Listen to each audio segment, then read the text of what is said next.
Hey coders, welcome to part 6 of this e-commerce series, which we are building without any frameworks and libraries as a single page application and in RESTful style. Front-end is all JavaScript based and back-end is PHP based. In our last part, we completed the login system. Today we are going to complete the remaining section, that is the registration of new users. So we want this registration logic to trigger when we click on this register icon. At that time, we want an overlay to appear over here with a registration form in the center, which when submitted obviously will go to the backend and ask for the registration of new user to take place, which if succeeds we will notify the user that you have been successfully registered. So let's get to it. Okay, so we need to create a new file, register.js and register.php. So let's create those files in the front end.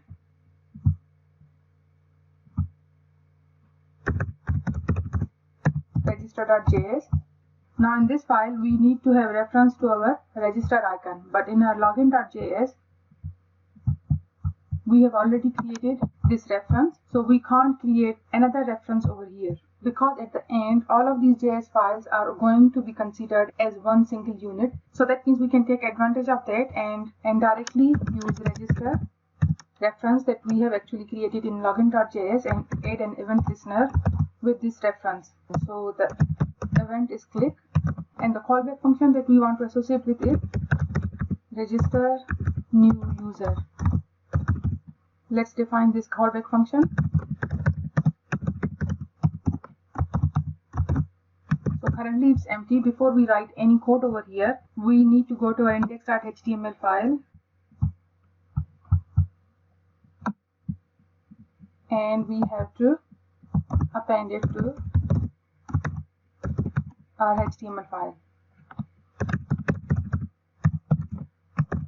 Now since this register.js file is going to use a reference which is defined in login.js, so we always have to make sure that the register.js file is appended later than login.js, because we want to make sure that login.js is loaded and only then register.js is loaded, because register.js is dependent on a reference which is defined in login.js.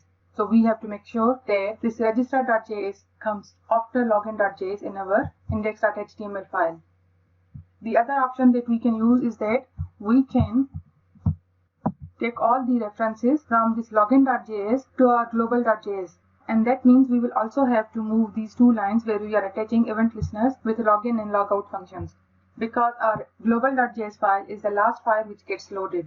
So if these references are over there in that file, and in this one we are trying to directly attach an event listener to them, then by the time login.js file gets executed, at that time global.js has not executed. So that means these references are not created and we are already trying to attach event listeners with those files. So that's why not only we will have to move these references, but also these two lines where we are attaching event listeners to global.js file. So this is another solution. It's up to you whatever solution you want to keep. I'm going to continue with the one that I just mentioned. The first one, that is just directly attach an event listener in register.js file, and the only thing I have to make sure is that register.js file comes after login.js file in our index.html page. Okay, now for the register new user function, we can take the same approach that we took for logging in a user. That is, we create a form and then append that form in the overlay. The new user submits the form and it gets registered or not depending on the values of the fields. But over here I want to show you a different approach. So rather than creating a form from scratch and manually defining all the input fields, what I'm going to do is that I'm going to make a fetch call and ask for it to return the structure of the user table. And the data that I'll receive as a result will contain all the information related to different columns that are present in the users table. And then I'll loop over those columns. The data that I'll receive in response will contain all the information related to different columns in that user. So I'm talking about the information related to the columns, not the data in the table rows, but information about all the columns in that user table. So once I get that data, I'm going to loop over those columns and I'll keep on creating those input fields in the form. So this way I don't have to write lots of code for each single input field. We took the approach of manually creating input fields with the login form because we only had to create 3 fields: username, password and submit button. But over here we have more than 3 fields. So let's start with that by making a fetch call to our backend and the endpoint is going to be register.php. The request is get, so the only other parameter that we have to provide is the callback function. Response user table info. So when a fetch request goes to register.php, it will respond back with the information related to the user table. So now let's define this function.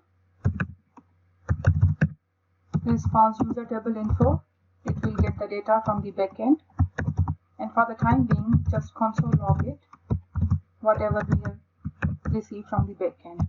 Now let's go to our backend and create this file register.php.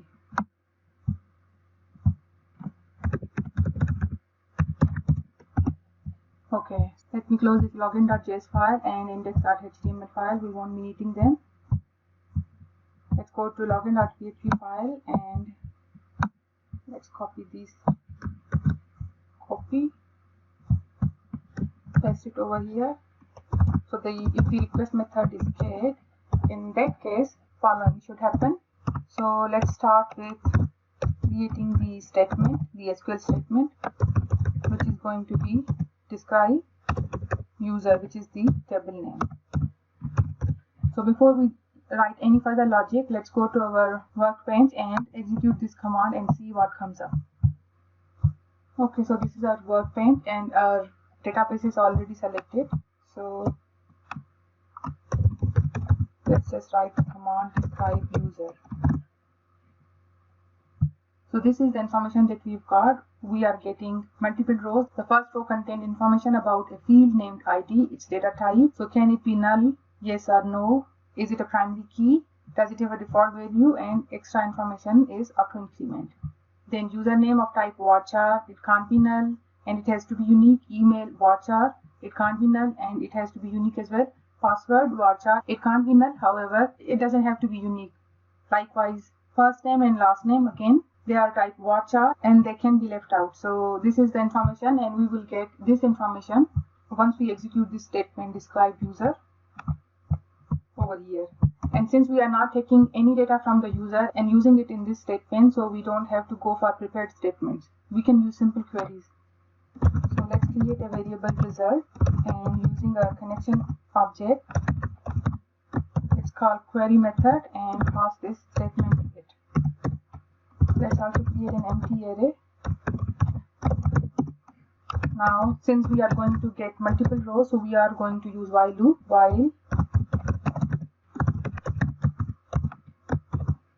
convert it into fetch SOC.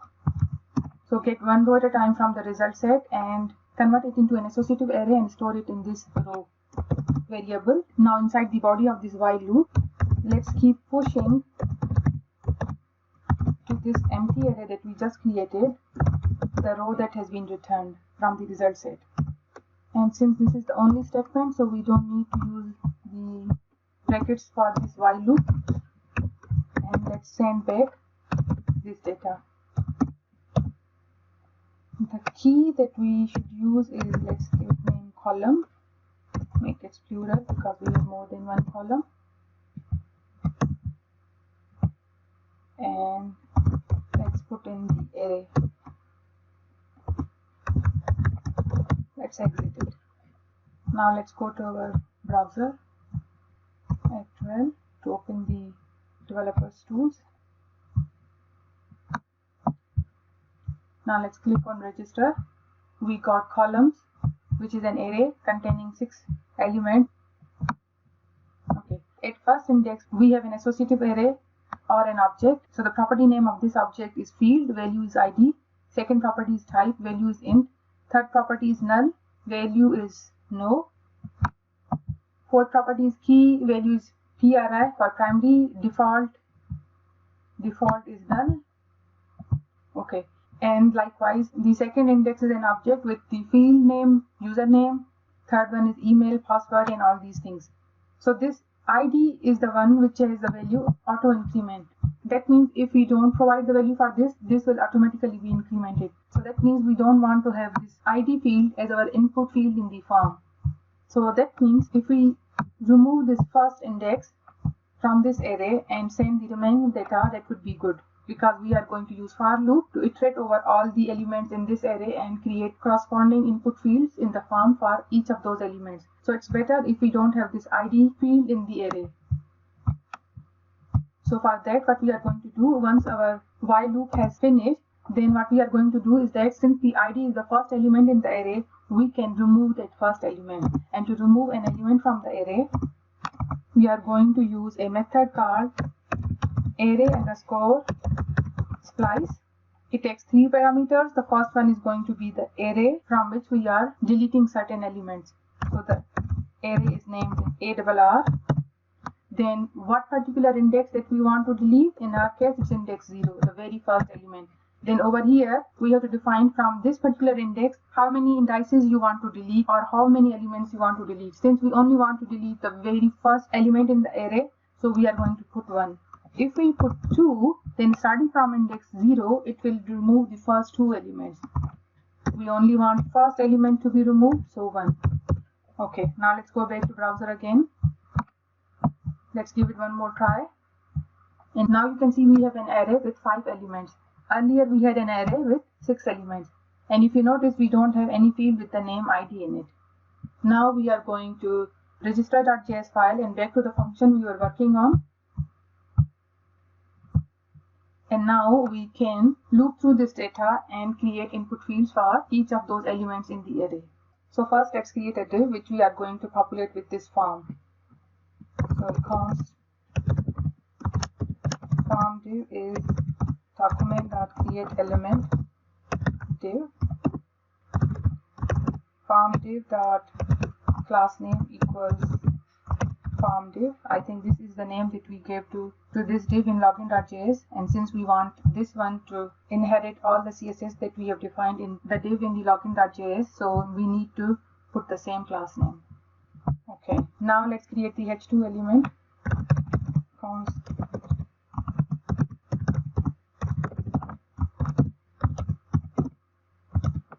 h2.text contents is user registration. Append this h2 as its first child in the form div. So form div dot append child h2. Now let's create a form. So const form document.createElement form. Let's give this class name register-form. Now we are ready to iterate over the data that we have received. Keep on creating input fields with respect to those elements in this data, and then one by one keep attaching that input field to the form. And finally we will append the form to be this form div. So since the actual fields are in a property named columns in this data, so let's simplify it by creating a column and assigning data dot columns to it. Let's make it plural as well. Now let's iterate over this columns constant. So columns dot for each. This takes an arrow function and it will take one element from a column at a time. So let's make it singular column, and within the curly brackets let's define all the logic. So let's create an input field, document.createElement input.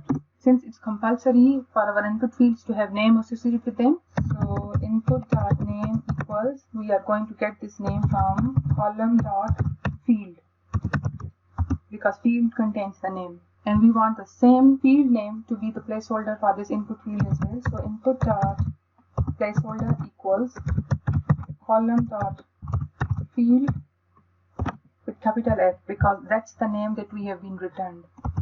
Now for the type of this input field, we are going to have different types. So if the column is password, we want to appear dot dot dot when the user types in the password, rather than displaying those keys in the input form, in the input field. So that means we have to define type of that input field to be of type password. And when the field is email, we want the type of that input field to be of type email as well. So for the type of input field, what we are going to do is that we are going to use switch statement. So switch on column dot field name, again name. So now case, if the name of this field is password, because that's the name that we gave in the database, this is password. If that is the case, then input.type should be password as well, and break. Case 2 is if the name of this field is email, this one, this is the name that we have to make the case of. So if it's email, then input.type equals email as well, and then break. The third case is default. If it's neither password nor email, then in that case we want the input field of type text. So input.type equals text. Okay, now outside this ending bracket of case statement, we are done with the definition of input field. Now we have to append that input field to the form. So form.append child input. Now outside this for each loop, which ends over here, so outside this for each loop, we have created input fields and appended them to the form. The only missing input field is the submit button. So let's create that submit button. So const submit document or create element type input. Submit.type is submit. Submit.name equals register. Now attach this is the last child of the form. So form.append child submit. Now everything is defined. So at this stage, what we can do is that we are going to call display overlay function, and we are going to pass the form div. Oh, I need to, let's make it okay. But before that, we have to attach this form as a child to form div. So form div dot append child, and we have to pass in the form. So now this form becomes the second child of this, and now we are calling display overlay function and passing that form div to this overlay function. And if we haven't made any mistakes, so now when we click on the register icon, we should be able to see an overlay with all the input fields for the form. Okay, now let's click on register. Now you can see the form. The only thing missing is the styling. So what we are going to do is that we are going to give this form the same styling that we gave to our login form. So the class name that we have gave to this form is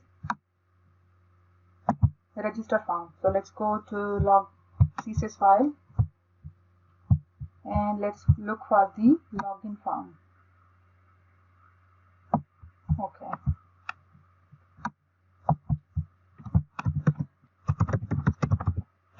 Register form. Copy and over here paste and then asterisk.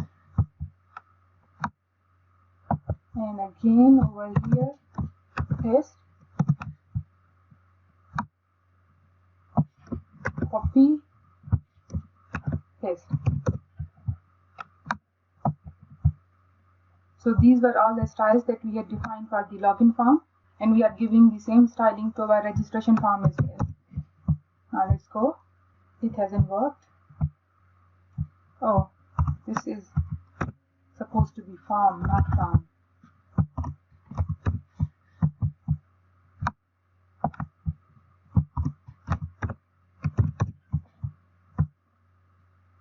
Okay, brilliant. So the styling has also been applied. The only thing is that now our form is overflowing. So let me close this and see. Okay, that's better. But the point that you have to remember over here is that the CSS styling that we have developed is not mobile friendly. I have tried to make it as generic as possible by using rems and percentages, but at some places I have used the exact pixels. So that's why when I shrink that browser window, the input fields in this form overflew. So I leave this up to you to make it more adaptable. I'll not be focusing on tweaking these parts.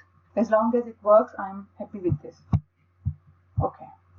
Now what we need to do is that once the register fills in all the input fields and click on submit button, then another request should go to the backend to register this particular user. So now we need to associate an event listener with this submit button.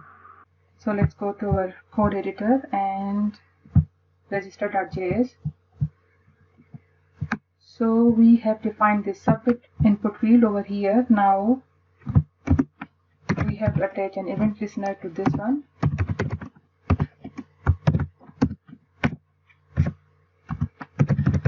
Event is click, and the name for the callback function is register form submit. Now let's define this function. So copy,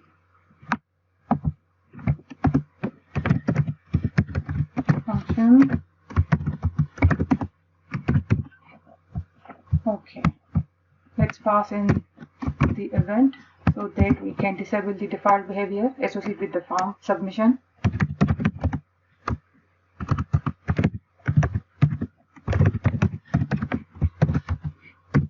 Now over here we have to get reference to the registration form. So const form is document.query selector, and the class name that we gave to this form was register-form. So dot register-form. Let's create an object of type form data and pass this form to that constructor. So const form data new form data and pass in this form. Now this form has all the input fields and their values as a query string within this form data constant. Now let's make a fetch call to the backend. Same endpoint, register.php. The callback function is response register form submit. Let's pass in the third parameter of type post because we are sending form with this request, so the method has to be post because we don't want to attach the query string in the URL. We want to attach it in the body of this HTTP request. Now the fourth parameter is going to be the form data object. Okay. Now let's create this function. Copy function paste. This will get the data back from the backend, and for the time being, let's just console log whatever we receive from the backend. Now let's go to register.php and define new if block, but change the method from get to post. Okay, so now we know that our form contains some data. So let's first store them in the local variables. So username, post, username,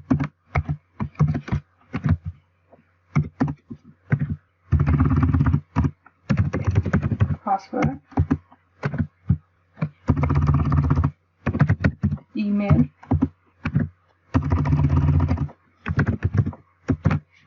first name,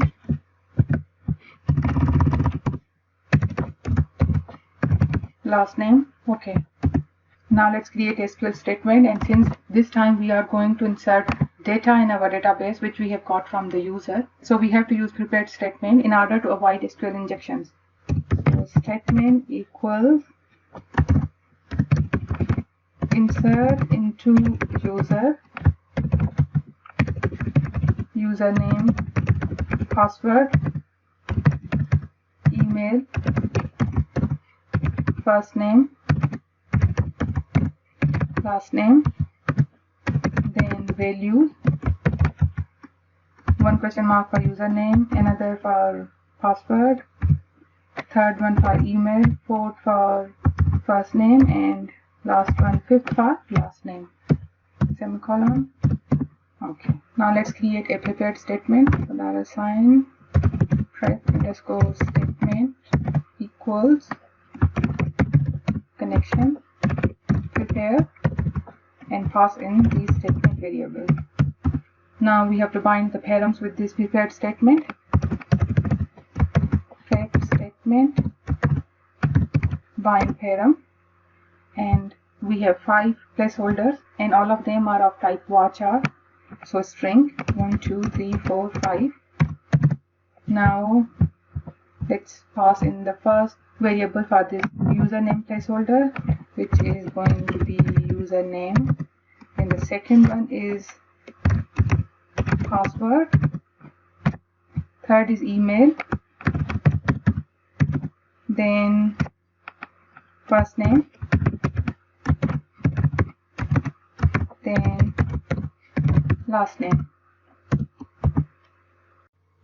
Now we have bound all the parameters with the placeholders and we are ready to execute this statement. So prepared statement execute. Now if this executes successfully, then we will get true as a response, otherwise we will be returned false. So if it executes successfully, that means a new row has been added successfully in the database. So in that case, we want to inform the user JSON encode registration is passing true as its value, and since this is one statement, so we don't need these curly brackets. Let's move on to the else part. Copy, paste. So this time we want to send error message. Registration failed. Try again later. Now before we exit, let's close the prepared statement and then exit. Okay, now let's go and try to register a new user through our form. Register. So we already have one user with the name EE, and let's try to put a new user with BBB. BBB at BBB.com. BBB and BBB. Submit. So we got registration successful. Let's go and check in the. Okay, so we have got this new user registered. So that means we are successfully registered. Now if we are successfully registered, we want this overlay to disappear. So let's go to our register.js and define that tweaking. So register.js, let's comment this out. So if data contains a field or property named registration, in that case we want to alert registration successful, and then we want to remove overlay. Okay, now let's go and try to register another user. This time let's make it CCC at CCC.com, name CCC, sorry, password CCC, first name CCC, last name also CCC. Submit. So we got a message, registration successful, okay, and now the overlay has been removed as well. I forgot to test what happens if we try to register a user whose username or email already exists in our database. So let's work on that part. So this part executes if we get a property named registration. However, if that is not the case, in that case, we want to display another alert with data.error message, and then we want to reset the form. So form.reset, so that user can get one more attempt at registration with clean form, no previous data in the input fields. Okay. Now let's try to register AAA once more, since this username already exists. Let's use same email. Again AAA. I think we have made one more mistake. So this password should not be visible. Instead of these keystrokes, we should have been able to see the dots over here. So let's go to our for each loop.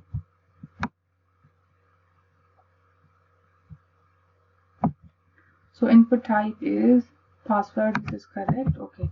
Case password. Okay. So over here we have made spelling mistake. So rather than executing this case in the case of when the field name is password, we were going to this default portion. So that's why the password was visible. Let's give one more try. AAA at AAA.com, password AAA. Now we can see the dots. First name AAA, last name AAA as well. Registration failed. Try again later. So maybe we should have given the message this username or email already exists, something like that. But this is more generic, so let's keep it that way. Unless you want to be more specific, then you can make those changes yourself. But for this project, I'm happy with it. After all, there should be something for you guys to look forward and modify as well. So with this, our registration logic is complete as well. Now we are ready to work on our shopping cart, which we will do in our next tutorial. But in this tutorial, I want to correct one minor, not actually a mistake, but a warning sign that I keep receiving. So we need to fix that thing. So for that, let me take you to Backend and let's open the server. Let's go up.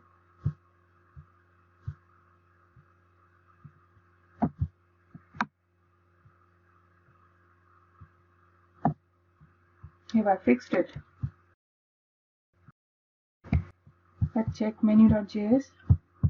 Sorry, not menu.js, menu.php. Okay.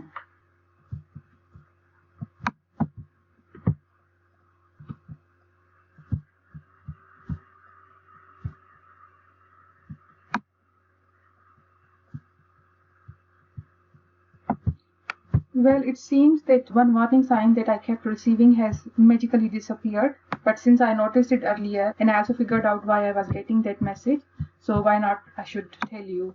So this is our menu.php file, and in this file I am requesting all the categories from the server. So it's going to execute a statement, select name from category where status is equal to 1. Then over here I am executing a while loop.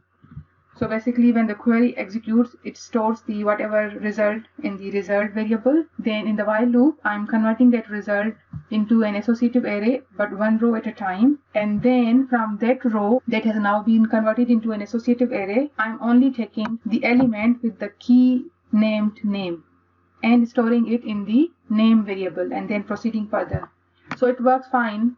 In the older version of PHP, it even didn't give any warning sign, but now recently in the newer versions of PHP, it has started to give not error but a warning sign. So the program works perfectly fine, no issues. The only thing it's doing is that it's giving you a warning sign. And the warning was, we are trying to extract name from the null object and storing it in the name variable. So when the object is null, obviously it can't have a property named name. So why we were getting this message is because let's suppose we have been returned 3 rows when we executed this statement. And this fetch assoc takes one row at a time and converts it into an associative array. So when this while loop starts, first time the fetch assoc takes first row and converts it into an associative array. Then from that associative array, it extracts the key with the value name and gives it to name. Fine. Second time, the second loop executes again. We have second row, it converts it into an associative array, and from that array, it gets the key with the name named and stores it in the variable name. Third time also it works fine, but the fourth time when this while loop executes, so we are saying convert the fourth row which doesn't exist into an associative array. And on top of that, we want to remove this name from that row or that associative array and store it in name. Since when this while loop executes the fourth time, there is no row to be converted into associative array, so this part has returned as null when the fourth time while loop executes. And from that null, we are extracting a key with the name named. Since the object is null, obviously it can't have any property associated with it. So on the fourth go, we are getting this warning sign that you are trying to get a property named name from a null object. So I don't know why this warning has disappeared, but in case it appears again, or for your future awareness as well, let's amend this once and for all. So I'm going to remove this key And now, since I've already given this the word name, so I'm keeping it as such. And remember, at this moment in time, this is actually an array, because we are converting whole row into an associative array and giving it to the name. Okay, so now this name is actually an array, and when we are pushing this name from this name array, we want to only push the key named name and push it into this array. So everything works just as it was working earlier, no changes. The slight warning sign that I was getting, and for some reason I'm not getting anymore, so I thought I should let you know just in case. Okay, so with that we end our today's tutorial. If you like this series so far, and if you like my tutorials, please don't forget to like, subscribe, comment and share. Your each like, your each comment and your each share makes a huge difference. Thank you so much.